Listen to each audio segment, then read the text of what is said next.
بسم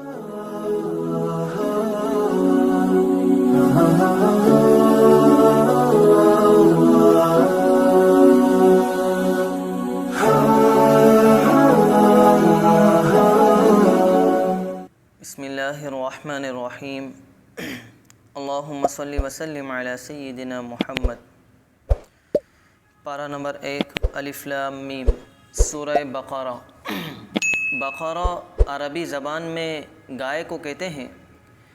چونکہ اس سورت کے اندر گائے کا تذکرہ ہے، اس لیے اس سورت کا نام بقرہ رکھا گیا۔ اس سورت کا آغاز الف لام میم سے ہو رہا ہے۔ یہ حروف مقطعات میں سے ہے۔ مقطعات یہ مقطعاتن کی جمع ہے۔ قطعن سے مشتق ہے، جس کے معنی کاٹنا، علیحدہ علیحدہ کر کے پڑھنا۔ چونکہ یہ حروف الف لام میم الگ الگ علیحدہ علیحدہ کر کے ان کو پڑھا جاتا ہے، اس لیے ان حروف کو حروف مقطعات کہتے ہیں۔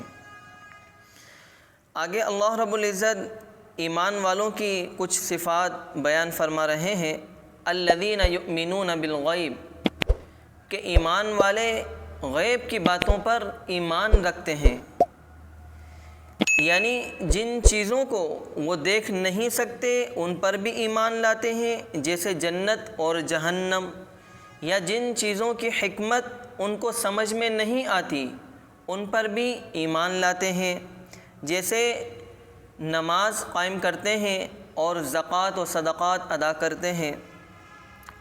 آگے فرماتے ہیں والذین یؤمنون بما انزل الیک، قرآن کریم پر ایمان رکھتے ہیں، وما انزل من قبلک، اور دیگر تمام آسمانی کتابوں پر بھی ایمان رکھتے ہیں، وبالآخرۃ ھم یوقنون، اور آخرت پر یقین رکھتے ہیں۔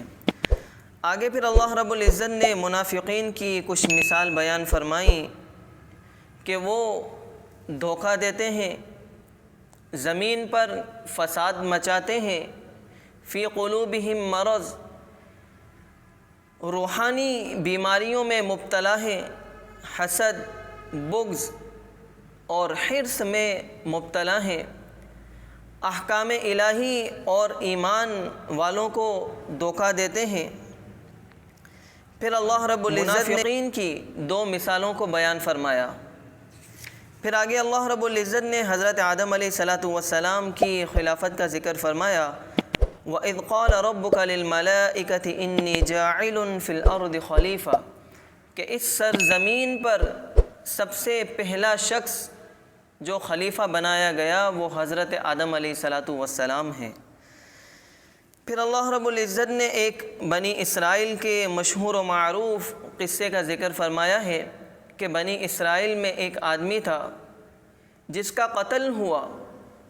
اس آدمی کا قاتل معلوم نہیں چل رہا تھا، تو بنی اسرائیل حضرت موسیٰ علیہ السلام سے درخواست کی کہ آپ اللہ رب العزت سے دعا کیجئے کہ اس مقتول کا قاتل پتہ چل جائے۔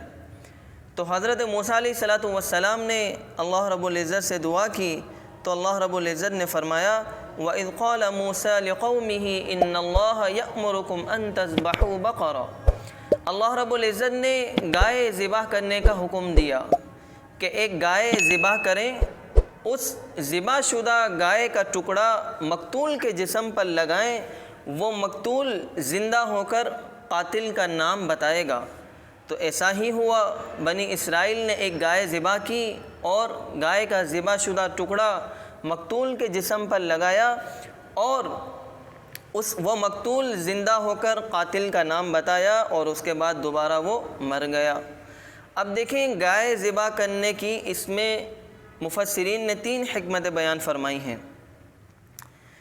گائے کو اس لیے ذبح کیا گیا کہ بنی اسرائیل گائے سے محبت اور عقیدت رکھا کرتے تھے اور اس کی عبادت کیا کرتے تھے، اس کی پرستش کیا کرتے تھے۔ تو اللہ رب العزت نے گائے کو ذبح کر کے ان کے سامنے یہ بتلا دیا کہ ایک چیز ذبح ہونے والی اور مرنے والی یہ معبود نہیں ہو سکتی۔ اور اس وقت ایک گروہ بعث بعد الموت کا منکر تھا کہ مرنے کے بعد کوئی زندگی نہیں، تو پھر اللہ رب العزت نے اس مقتول کو زندہ کر کے یہ بھی دکھلا دیا کہ مرنے کے بعد دوبارہ زندگی ہے۔ اللہ رب العزت اگر کسی کو زندہ کرنا چاہیں تو زندہ کر سکتے ہیں۔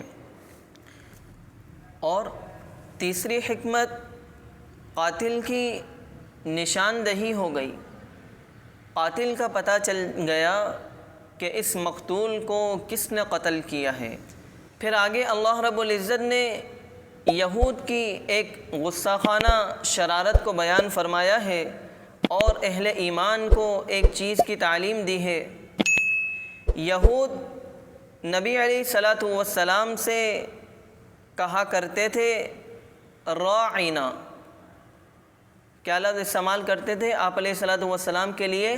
راعنا۔ یہ عبرانی زبان کا لفظ ہے، اس کے معنی ہے ہماری رعایت فرمائیے۔ اور عربی زبان کے اندر ایک لفظ ہے راعینا، عین کے بعد یا کو کھینچ کر پڑھتے تھے، تو اس کے معنی ہے ہمارے چرواہے۔ تو یہود نبی علیہ الصلاۃ والسلام سے حسد کی بنا پر راعینا کے بجائے راعینا کہہ کر پکارتے تھے، نعوذ باللہ، یعنی اللہ کے نبی صلی اللہ علیہ وسلم سے یوں مخاطب ہو کر کہتے تھے راعینا، اے ہمارے چرواہے۔ صحابہ کرام رضوان اللہ علیہم اجمعین بھی راعینا کا لفظ استعمال کرتے تو یہود اس لفظ کو سن کر بہت خوش ہوتے۔ تو پھر اللہ رب العزت نے فرمایا یا ایھا الذین آمنوا لا تقولوا راعنا وقولوا انظرنا واسمعوا، اے ایمان والو راعنا کا لفظ استعمال نہ کرو بلکہ انظرنا کا لفظ استعمال کرو، یعنی اے اللہ کے نبی صلی اللہ علیہ وسلم ہمارے اوپر شفقت فرمائیے۔ وآخر دعوانا الحمد للہ رب العالمین۔